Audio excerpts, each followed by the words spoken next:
Hey everyone, it's TB Shores. It's March 26, 2021. It's 11:47 p.m. I've been studying, and I have to say, we've got a lot of things to cover.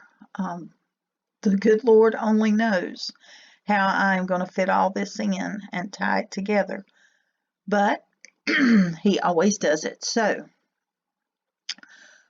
okay, in that last video, we had looked back at Daniel 3 at verse 1, where we see Nebuchadnezzar had made a golden image, and he had set it up in the plain of Dura in the province of Babylon.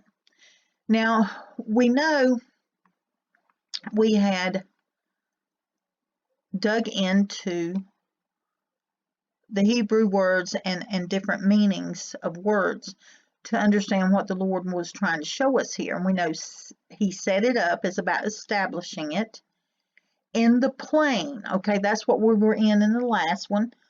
In the last video about this pointing us to a rip or a tear, the breach. Okay, it's about that breach that allows the enemy in. It says in the plain, the breach of Dura. Of course, Dura, when we looked it up as in just the meaning of the word, it led us to understand it's speaking about the brain. And the significant thing there that the Lord wants us to understand, it's about the enemy gaining control, complete control over this body. And as we looked at Dura, just clicking into the Hebrew that it was translated from, we see it means dwelling. All right, we know that that ties everything together about what we understand the stick is going to do. It's being established in the breach. Okay, it's about it giving control to the enemy, and setting him up in this dwelling place that is within us, that's supposed to be the dwelling place of the Lord. Just as we look at the old tabernacle and temple, it had a dwelling place. This temple that we are has a dwelling place for the Lord and a veil as well. So this was about the breaching of that veil. And we looked at that in Matthew 27. Okay, the thing I want to get into next, and it starts off here again in Daniel 3:1, is where it's established in the breach concerning the brain and the dwelling place in the province of Babylon. Remember, Babylon meant gate of God or gate of the gods. And what we're going to look at right now is this in the province. Now, this is something whenever I was looking into this originally, I had to seek the Lord on, because I wanted to make sure I was understanding correctly what I was seeing here, or what I was understanding here. When we click into the Hebrew, which is H4083, we see it simply means province or district. Of course, the Lord had me to go a little deeper to the corresponding, and we see that it gets into mentioning things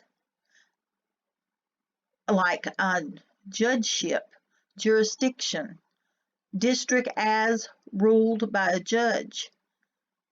And so I asked the Lord, was I understanding correctly? In my spirit, I kept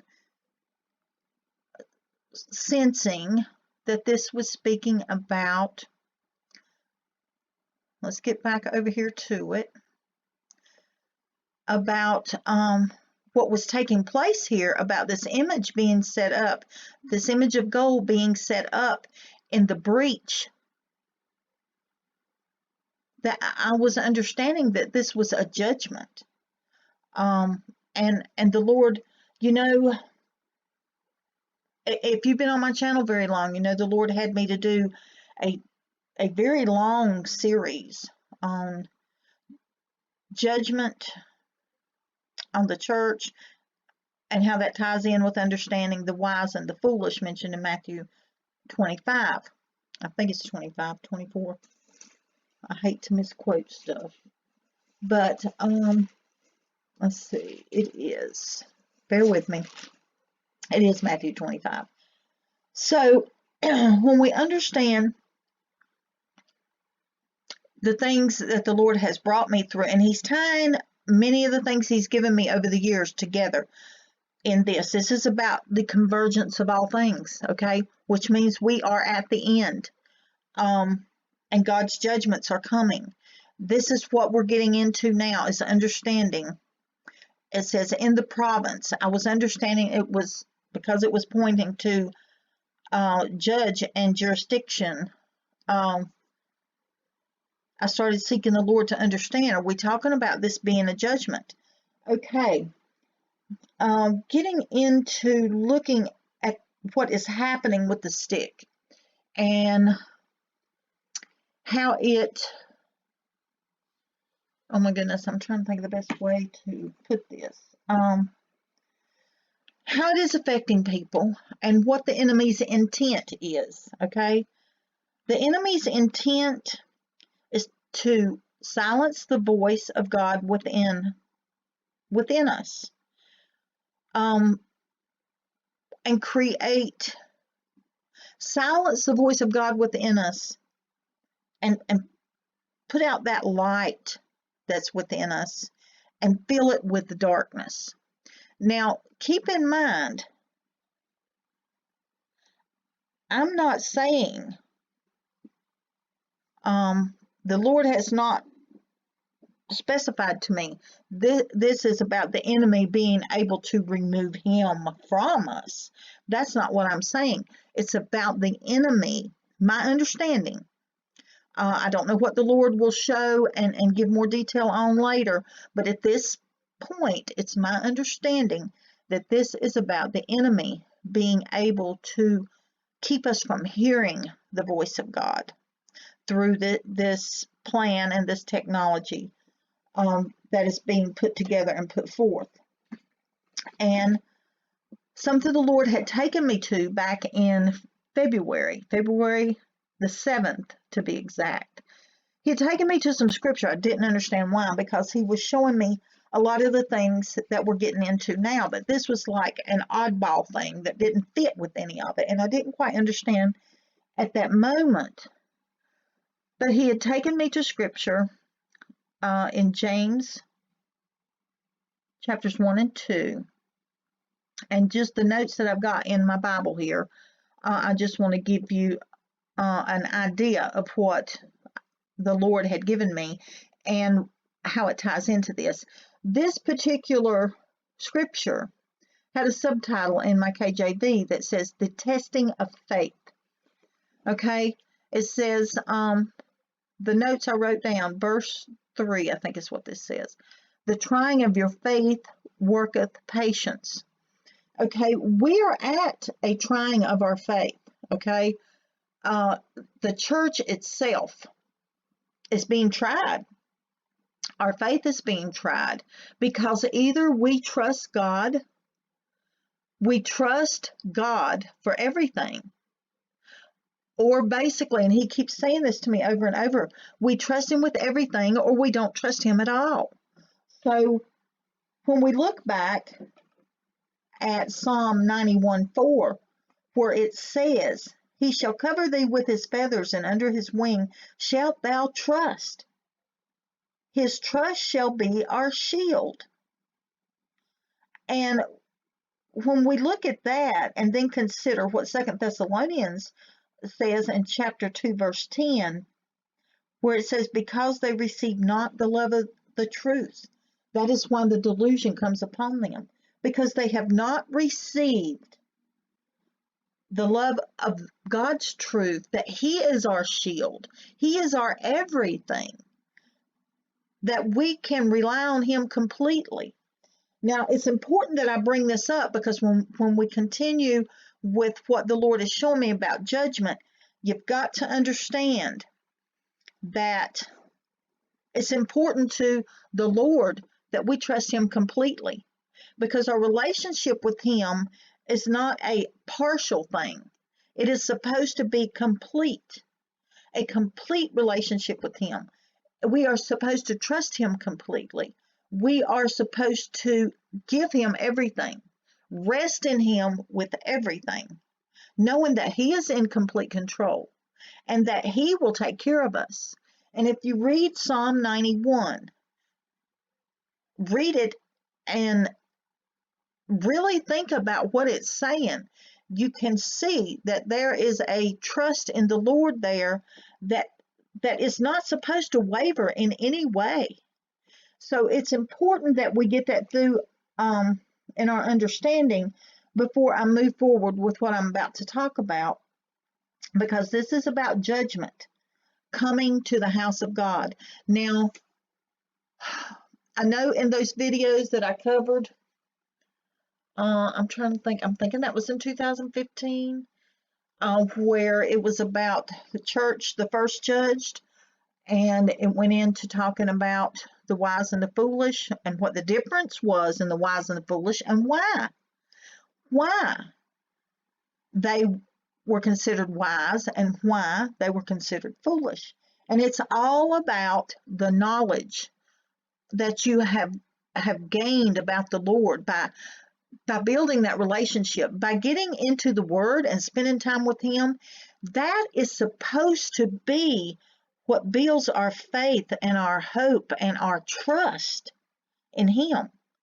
Because the more we learn about Him, the more we can rest in His promises, because we understand what they are. We understand what He is to us. We understand that He is everything to us. And we start to trust in that and not have doubts. And we trust in that no matter what. Okay, that's what the church is supposed to be doing. Supposed to be trusting in God no matter what. But, and I'm not trying to be harsh here, but most people do not have time for God. They don't want to spend time in the Word. They don't want to seek after Him in the manner that they should. And it is going to cost them. It's going to cost them, because we are at the point now to where this is it. And I don't know quite how to elaborate on that, but we are at the point to where the Lord is throwing down the gauntlet. Okay, judgment has come to the church, and it has begun with this stick. And here I'm going to end this video right here, reiterating this is about how the enemy has established his plan in the breach of the dwelling place, okay, in the province, meaning judgment. Now, I will say this before I shut this off. I wanted to make sure I was understanding the Lord correctly.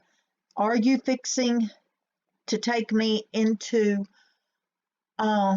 explaining about judgment and how this stick is judgment coming on the church? Am I understanding you correctly by this verse here, that this, what is happening with the stick in the breach, in the dwelling place, is the judgment coming on the church? And I asked the Lord to confirm that to me in a dream, and He did. He did that on March the 22nd, which would have been 4 days ago, maybe 3 or 4 days ago.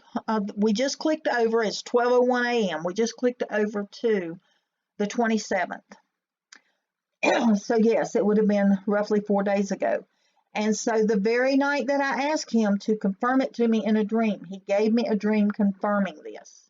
Now, I don't know if I'm going to get into the dream, because it's more or less just a confirmation to me. I don't know if at some point He'll have me tied into something that I'm explaining, but If he does, I will explain it to you, and I'm sure you'll understand it just as well as I do.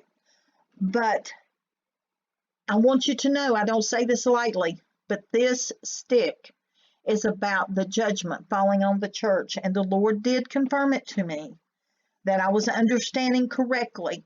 And we'll pick up on this when I come back.